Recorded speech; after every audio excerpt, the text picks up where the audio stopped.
Good morning everyone, কেমন আছেন সকলে? আশা করছি সকলে খুবই ভালো আছেন, সুস্থ আছেন। আমরাও কিন্তু বেশ ভালোই আছি। আমার নতুন আরও একটা ব্লগে আপনাদেরকে স্বাগত জানাচ্ছি। আজকে হলো সোমবার, ঘড়িতে এখন প্রায় বাজে ওই তো 9:30 10টার মতো। এখন থেকে সকলকে সঙ্গে নিয়ে ব্লগটা শুরু করলাম। জানেন তো, কালকে রাত্রে ঘুমাতে ঘুমাতে ওই তো 3:30-এর উপরেই হয়ে গেছিলো। এখন এই যে ব্যাগ প্যাকিং করা শুরু করে দিয়েছি। বৌভাত সব কিছুই শেষ, এখন তো বাড়িতেও যেতে হবে। সকাল সকাল বাবা তো ঘুম থেকে উঠে পড়েছে, উঠে খুব তাড়াহুড়া লাগিয়ে দিয়েছে যে বাড়িতে চলে যাবে। জানেন তো, বাবা চলেও গেছে, কিন্তু ওই তো আমাদের আর সময় হয়নি, আমরা একটু পরেই যাব ভেবেছি। তো বাবা আদিকে নিয়ে চলে গেছে, এইদিকে এখন আমি এই যে ব্যাগটা প্যাকিং করে নিলাম, আমরাও চলে যাব একটু পরে। আর কালকে তো রাত্রে ঘুমাতে ঘুমাতে অনেকটাই রাত্রি হয়ে গেছিলো, তো সেই কারণে আর সকালে উঠতে ইচ্ছে করছিল না। কিন্তু ওই তো বিয়ে বাড়ি না, সবাই কিন্তু উঠে পড়েছিল বলে আমিও উঠে পড়েছি। আর ওইদিকে মাম্মামও আমার সঙ্গে এত রাত্রে ঘুমিয়েছে, তো ও আজকে সকালেই উঠে পড়েছিল। যাই হোক, ওইদিকে ব্যাগপত্র গুছিয়ে রেখে বিছানাটাও একটু ঠিক করে নিলাম। বিয়ে বাড়িতে তো জানেনই, বিছানা যতই ঠিক করি না কেন ওই এলুট পালট হয়েই থাকে। তাও আমি মশারিটা খুলে ভালো করে বিছানাটা ঝাড় দিয়ে এইদিকে এখন আমি বাইরে আসলাম। আর এখন শুনি যে এই যে ওদের নাকি এই যে ফিরানি ভাঙা হবে, মানে ওই তো যেদিন বিয়ে করে এসেছে যে বাড়িতে ছিল আর কি সকালবেলা, তো সেই বাড়িতে আসা হয়েছে, এখানে নাকি প্রথমে ফিরানিটা ভাঙা হবে। আজকেই হলো লাস্ট নিয়ম সব কিছুই, আর কোনো নিয়ম তারপর আর থাকবে না। এইদিকে এখন এই যে ফিরানিটা ভাঙা হয়ে গেলে তারপর ওরা ঘরে চলে যাবে। আর আজকে বিকেলবেলা আবার ওই যে মেয়ের বাড়িতে যাবে, নতুন বউয়ের বাড়িতে যাবে, আজকে বিকেলবেলা যাবে। তো 2.5 দিন তো থাকতে হয়, জানি না ওরা কী করবে, হয়তো থাকতেও পারে 2.5 দিন। আমরা তো আজকে চলে যাব, মনটা ভীষণ খারাপ লাগছিল, কারণ সবাইকে ছেড়ে না যেতে ইচ্ছে করছে না। বলে না, ভালো দিনগুলো তাড়াতাড়ি করে শেষ হয়ে যায়, আর ওই তো খারাপ দিনগুলো দেখবেন যেন মনে হয় যে যাচ্ছেই না। জানেন তো, সবাই এখানে অনেক ভালো, আমাকে খুবই ভালোবাসে, আর তার জন্য আমার আরও একদমই যেতে ইচ্ছে করছিল না। আর আজকে ভেবেছিলাম আমরা বিকেল দিকে যাব, কিন্তু ওই তো বাবা চলে গেছে বলে ভাবলাম যে না, বিকেল দিকে আর গেলে হবে না, সকাল টকাল দিকেই বেরিয়ে যেতে হবে। এদিকে সকালে খাওয়া দাওয়া করে তারপর আমরা বেরিয়ে যাব ভেবেছি। এইদিকে আমাদের সব কাজ মানে যেগুলো আর কি রিচুয়াল ছিল সমস্ত কিছু কমপ্লিট করে আর এখন এই যে বাড়িতে আসলো। আর এখানে আসার পর আবার আশীর্বাদ করা হবে, তো এখানে 3জন আশীর্বাদ করে নিচ্ছে। তো এখানে যে প্রথমে দিদি করলো, দিদি করার পর তারপর মা করবে, আর আজকে আমি প্রথমবার কাউকে আশীর্বাদ করলাম, মানে আমার কেমন একটা লাগছিল। তো যাই হোক, আমি যেহেতু রিলেশনে বড়, তো সেই কারণে তো আশীর্বাদ করতে হবে। তো এইদিকে মা করার পর তারপর আমিও করে নিয়েছিলাম। জানেন তো, আমার কেউ পা ধরলে আমার খুবই কেমন একটা লাগে। আজকে আমার ওরা পা ধরেছে না, আমার খুব কেমন একটা লাগছিল। যাই হোক, তারপর সবাই বললো হ্যাঁ পা ধরতে দিতে হয়, তারপর আর কি করা যাবে বলুন তো, পা তো ধরতেই হবে, মানে দিতেই হবে। তো তারপরে যে প্রণামটা করেই নিল, আর আমি ওদেরকে মন ভরে আশীর্বাদ করলাম যাতে ওরা এই জীবনটা ভালোভাবে কাটাতে পারে, সুখী থাকতে পারে আর কি।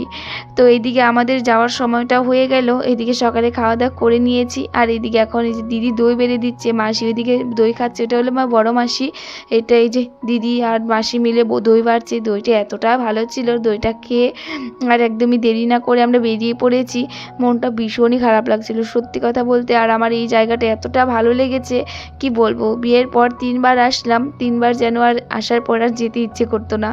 জানেন তো, শুধু আমারই যাওয়ার ইচ্ছে করছিল না, না আমার বরেরও যাওয়ার ইচ্ছে করছিল না। আর মামামও বলছিল মা আরেকদিন থেকে যায়, তারপর বললাম যে না মামাম যেতে হবে। তো তারপর আর মামাম কিছু বলেনি, কিন্তু বরের মনটা একটু খারাপ ছিল, ওর আরও একদিনের মতো থেকে যাওয়ার ইচ্ছে ছিল, কিন্তু কি করব, ওরও তো দোকান রয়েছে, আর কালকে আবার মামার স্কুলও রয়েছে। আমার ছোট মামা শ্বশুরের ছেলে আধা রাস্তা দিয়ে গেছে, মানে আমার দেওর, ও দিয়ে গেছে আধা রাস্তা, আর এখান থেকে ছোট গাড়ি ধরে এখন যাচ্ছি বাড়ির দিকে। আর যাওয়ার সময় দেখি আমার ছোট পিসার সঙ্গেও দেখা হয়ে গেছিলো, তো সবার সঙ্গে এখন যাচ্ছি হলো বাড়ির দিকে।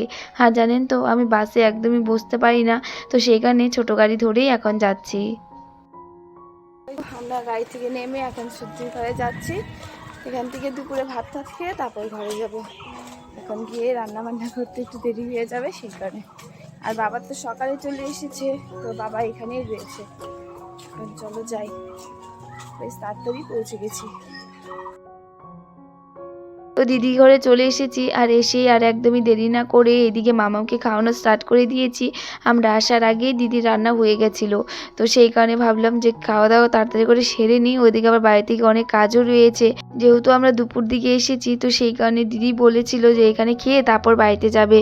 তো ওইদিকে বাবাও এসেছিল, সকাল সকালই চলে এসেছিলো বাবা আর আদি, তো বাবা আদি এখানেই আসবে। তো এইদিকে তারপর মামামকে খাইয়ে আমিও খেয়ে নিয়েছি। খাওয়া দাওয়া করে আর একদমই দেরি করিনি।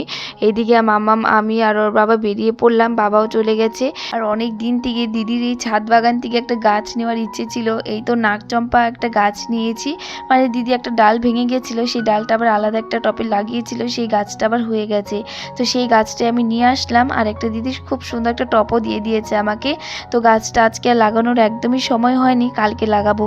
আর জানেন তো বাড়িতে এসেই আমার গাছগুলোকে দেখে আমার এত খারাপ লেগে গেছে। কয়েকদিন তো বাড়িতে ছিলাম না, গাছগুলোতে একদমই জল দেওয়া হয়নি, গাছগুলো একদম শুকিয়ে গেছে। দুটো গাছ দেখে মনে হলো যে হয়তো গাছগুলো মরে যাবে, কিন্তু এই তো জলটা দেওয়ার পর যেন আমার মনটাও শান্তি লাগলো, আর গাছগুলো যেন মনে হলো শান্তি পেলো। তো যাই হোক, ওইদিকে গাছগুলোতে জল দিয়ে আমি দেরি করিনি, এইদিকে তারপর সন্ধ্যাটা দিয়ে নিলাম।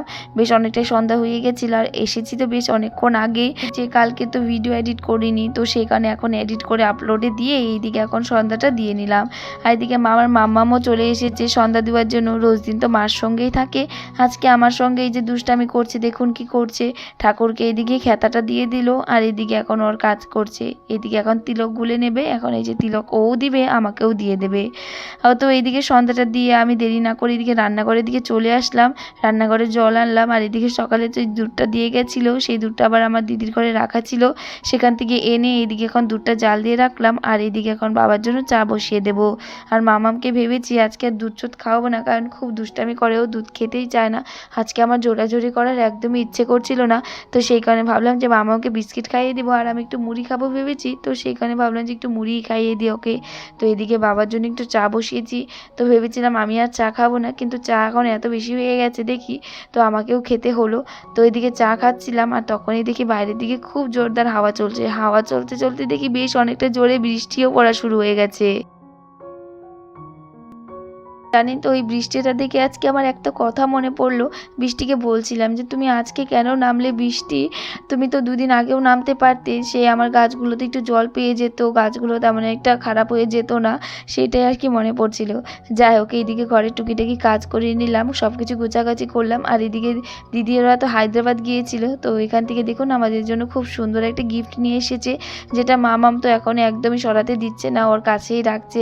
তো এইদিকেও খেলা করছিল, আর আমি কাজগুলো করছিলাম। ওই তো জামা কাপড় সব কিছু আর কি গুছিয়ে রাখছিলাম, যেগুলো ধোয়া রয়েছে সেগুলো তো রেখে দিলাম, আর যেগুলো ধোয়া না সেগুলো আলাদা করে রাখলাম, সেগুলো আর কি কালকে ধুয়ে দেবো। এদিকে এখন বিছানার চাদরটাও ভেবেছি উঠিয়ে নেবো, কারণ দু একদিন বাড়িতে ছিলাম না, তো সেই কারণে ভাবলাম যে না, আর এই বিছানার চাদরে শোবো না, নতুন একটা পেতে দিই। এবছর গরমের মধ্যে কিছু কিনি বা না কিনি, কিন্তু দুটো বেডশিট তো কিনতেই হবে, জানেন তো, দুটো বেডশিট না কিনলে আর হচ্ছে না, অনেক দিন থেকে কিনা হচ্ছে না, তো ভাবেছি এবার বছর আর কি কিনবই। তো যাই হোক, এই বেডশিটটা উঠিয়ে রাখলাম, তারপর একটা কটনের বেডশিটটা পেতে দিয়েছিলাম। তো চলুন, আজকের ব্লগটাও কিন্তু আমি এখানেই এন্ড করলাম। আজকের ব্লগটা কেমন লেগেছে কমেন্ট করে বলবেন, যদি ভালো লেগে থাকে আমার পাশে থাকবেন আর আমায় একটু সাপোর্ট করবেন। আজকের জন্য টাটা, রাধে রাধে, বাই।